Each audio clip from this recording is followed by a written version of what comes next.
Well, the battle turns to the public now as both sides in the debate over whether a mosque should be built right near Ground Zero try to gain the support of New Yorkers. It's a contentious issue for sure, and Craig Rivera was there when the New York City Community Board approved the bid.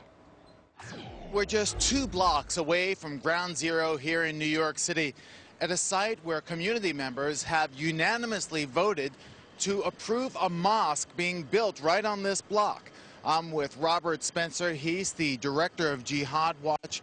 Robert, what problems do you have with the fact that this mosque is going to be built here? It is an insult to the memories of the people who were killed right over there on 9/11. I don't want a mosque on the grave of my son and on the grave of everybody else who was murdered that day. We understand the anger and the pain, but I have devoted myself to ministering to the pain, to healing the divide between the country that I love and the faith that I practice and love.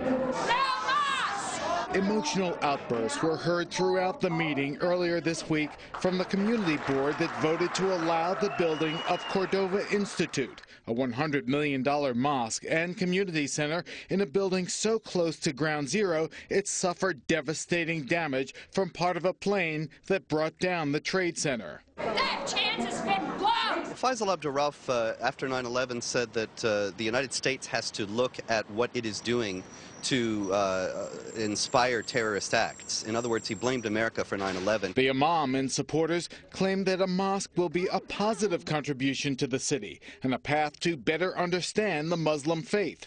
What better place to teach tolerance than at the very area where hate tried to kill tolerance? Faisal Abdurrauf is the one who's on record saying that he supports Sharia, which is a system that denies basic human rights. To defend those basic human rights is not fanaticism, it's just simple justice.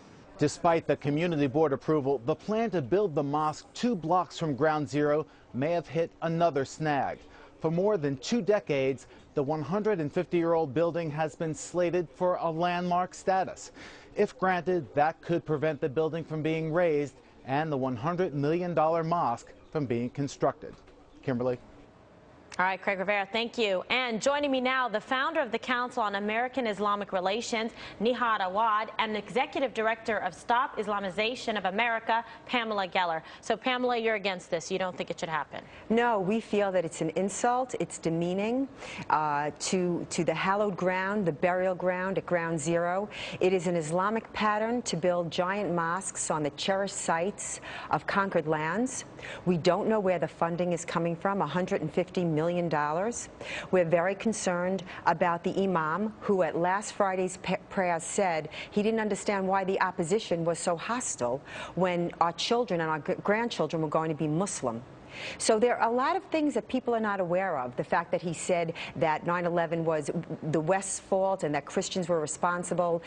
We feel that in a real sign of outreach and mutual understanding and mutual respect, due to the public outcry, because this has opened up such a wound for the victims and for Americans, that the proper thing, the outreach, would be to withdraw the mosque. It doesn't belong there. It's indicative of a sort of contempt, for the American people. And I'm not surprised that unindicted co-conspirator Hamas-linked CAIR would be for it. Okay, well, I'm going to give him a chance to respond. We have fair and balanced debate here. Nihad Awad, respond to Pamela's statements. Give us your take on it. Well, first of all, thank you for having me. Kudos to the people who are approving the construction of this Islamic Center, because it reflects what's best about America, the freedom of religion, the freedom of diversity and beauty of the United States.